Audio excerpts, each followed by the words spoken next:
जय श्री माता दी, श्री आदिशक्ति माता दी, श्री निर्मला देवी माँ की जय। सहयोग आज का महायोग है। सहयोग में श्री आदिशक्ति श्री निर्मला माता जी की फोटो के सामने बैठकर उनके दीपक जलाते हैं, उनसे विनती प्रार्थना करते हैं, उनसे हम सारे अपने दिल की सारी बात कहते हैं। माँ हमारी सारी विनती प्रार्थना स्वीकार करती हैं। माँ आदिशक्ति हैं, परमात्मा हैं, गुरु हैं और धन्वंतरी भी हैं।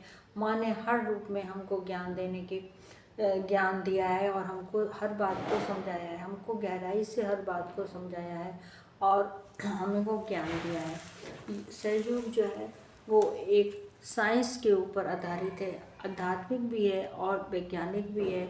तो माँ ने हमको इसमें वैज्ञानिक रूप में हमको बताया है कि हमारे शरीर के अंदर जो है वो सूक्ष्म तंत्र होता है। एक सूक्ष्म तंत्र के अंदर हमारे 7 चक्र और 3 नाड़ियाँ होती हैं। तो माँ ने हमको 7 चक्रों और 3 नाड़ियों के बारे में बताया है। आज मैं आपको 3 नाड़ियों के बारे में बताऊंगी जो श्री माता जी ने हमको बताया है। हमारे बाएं और इच्छा शक्ति है। बाएं और बाएं नाड़ी जो है, हमारा बायां हाथ जो है ये हमारी बाएं नाड़ी कहलाती है। ये बाएं और क्या है, हमारी इच्छा शक्ति है। इसको हम ईड़ा नाड़ी भी कहते हैं। जो हमारा बायां हाथ है इसको हम ईड़ा नाड़ी भी कहते हैं। ये चंद्र नाड़ी है और ये ठंडी नाड़ी है जो सहयोग द्वारा सिद्ध हुआ है।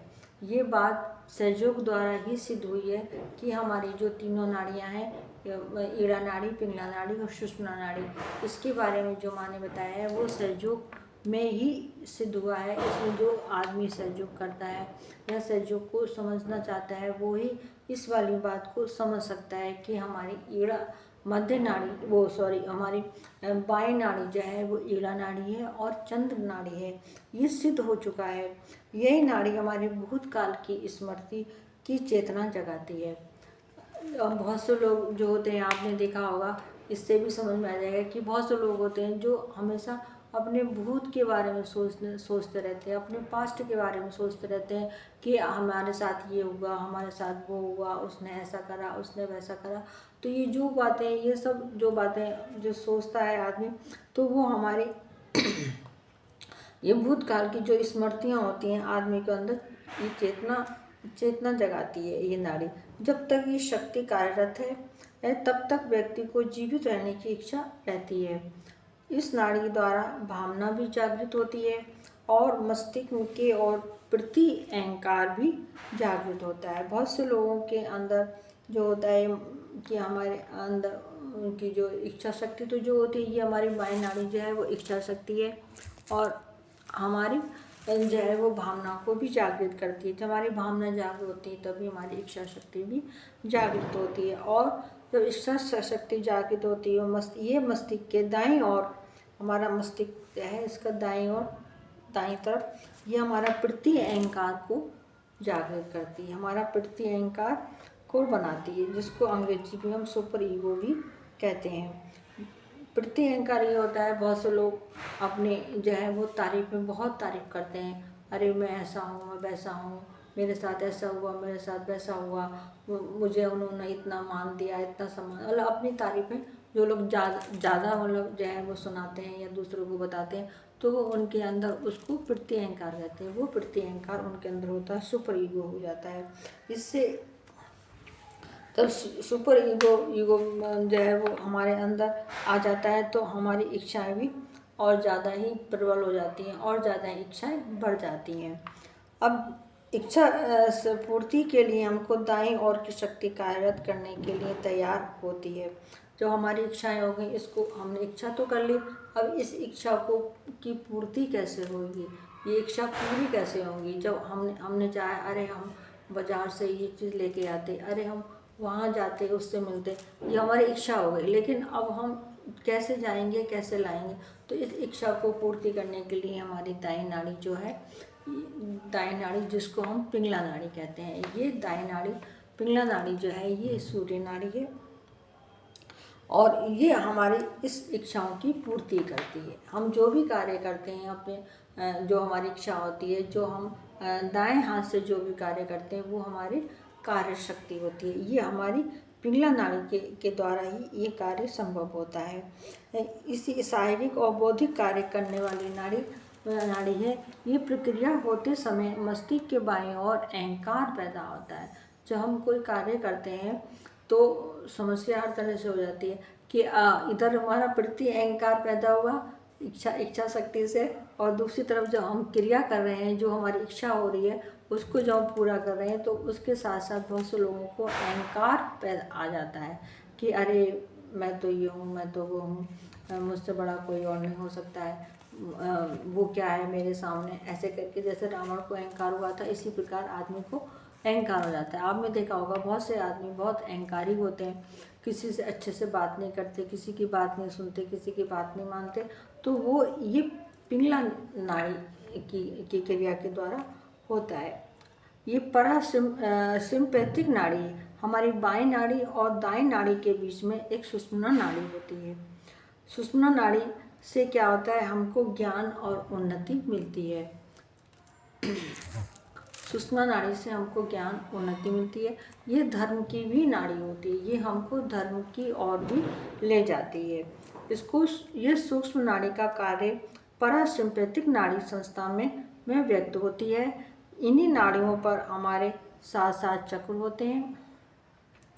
7 जो चक्र मैंने बताया है, जो हमारे सूक्ष्म तंत्र के अंदर 7 चक्र हैं, वो इन्हीं नाड़ियों के ऊपर होते हैं। ये 7 चक्र हमारे जो हमारे शरीर को महत्वपूर्ण चक्र हैं। हमारी बीमारियां और सभी प्रकार की परेशानियां इन्हीं चक्रों और नाड़ियों के खराब होने से होती हैं, क्योंकि जब हमारी बाईं नाड़ी खराब होती है तो भूतकाल के बारे में ज़्यादा सोचते हैं, उससे हमारी परेशानी पैदा होती है, उलझन पैदा होती है, दिमाग में तरह तरह की चिंताएं पैदा होने लगती हैं। और जब हम ज़्यादा भविष्य के बारे में सोचते हैं कि मैं ऐसा करूँगा, वैसा करूँगा, तो भी हमारे सामने समस्या पैदा हो जाती है। तो ये हमारी जो ईड़ा और पिंगला नाड़ी खराब होती है, तो ये इससे भी हमारी बीमारी पैदा होती है। और जो हमारे 7 चक्र जो है, वो हमारे जो इन नाड़ियों पे 7 चक्र हैं, ये जब हमारे 7 चक्र खराब होते हैं, इससे भी हमारे अंदर बीमारी पैदा हो जाती है। आपने देखा होगा मेरा पिछले वीडियो मैंने जो आपको बनाए हैं, आप जो भाई लोग लगातार देख रहे हैं या बहनें देख रही हैं, उसमें मैंने बताया है कि कौन से चक्र खराब होने से कौन सी बीमारी पैदा होती है। मैंने सभी बीमारियों के बारे में, चक्रों के बारे में बताया है कि हमारे चक्र खराब होने से हमारी बीमारियां पैदा होती हैं।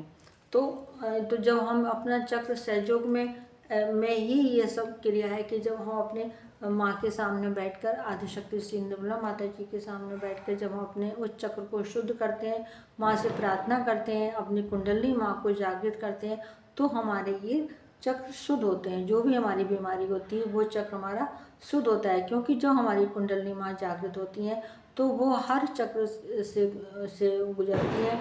तो जिस चक्र से हमारी कुंडली माँ गुजरती है, उस चक्र को माँ शुद्ध करती हुई आगे को बढ़ती हैं। फिर वो सहस्त्रार पर आती हैं।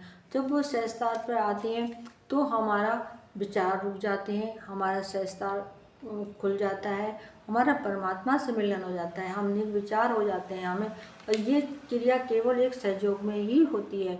तो जो विचार रुकने वाली क्रिया सहयोग में ही होती है, वरना विचार नहीं रुकते हैं। आप कितना भी कुछ कर लें, लेकिन विचार नहीं रुकेंगे। चाहे आप भूतकाल के बारे में सोचेंगे या फिर आप भविष्य काल के बारे में सोचेंगे। पूजा करते समय भी कभी कभी ऐसा होता है, मंदिर में पूजा कर रहे हैं, घर में बैठ के पूजा कर रहे हैं, अरे मैं पूजा कर लूँ फिर मैं वहाँ जाऊँगा, अरे जो है मैंने ये काम नहीं करा, इस टाइप से जो है वो ये हमारे विचार मन में आते ही रहते हैं। लेकिन जब हम सहयोग में माँ के सामने बैठते हैं, ध्यान करते हैं, तो हमारे विचार रुक जाते हैं।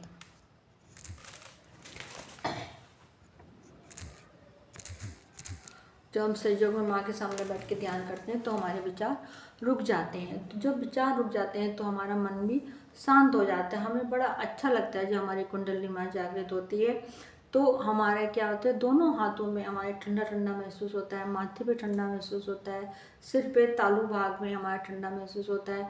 तो इसका मतलब होता है हमारी कुंडली माँ जागृत हो गई है और हमारा परमात्मा से मिलन हो रहा है। हमारा आप सोचेंगे तो भी आपको कोई विचार नहीं आएगा, बिल्कुल आप माँ के संरक्षण में, भगवान के संरक्षण में ही उस टाइम रहेंगे। ये अब आपके ऊपर है कि आप कितनी देर आप बैठना चाहते हैं, कितनी देर आपका मन लगता है, आपको अच्छा लगता है। अगर तो उतनी देर आप बैठिए जितनी देर आपके पास समय है, या जितनी देर आपको अच्छा लगे उतनी देर बैठिए। कोई माने इसमें पाबंदी नहीं लगाइए, कोई भी पाबंदी नहीं है कि जो है वो आपको इतनी देर बैठना ही बैठना है, ऐसा कुछ नहीं है। लेकिन जो है वो अगर आप बैठ के माँ के सामने बैठेंगे, ध्यान करेंगे, कुंडली माँ को जागृत करने की प्रार्थना करेंगे, तो आपके विचार रुकेंगे और आपकी जो बीमारियां हैं, जो परेशानियां हैं, वो भी सब दूर होती चली जाएंगी।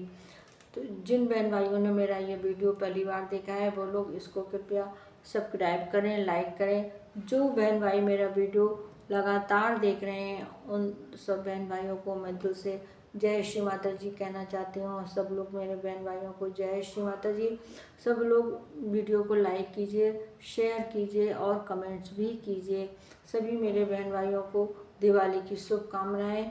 सभी बहन भाइयों को जय श्री माता जी, जय श्री माता जी, जय श्री माता जी।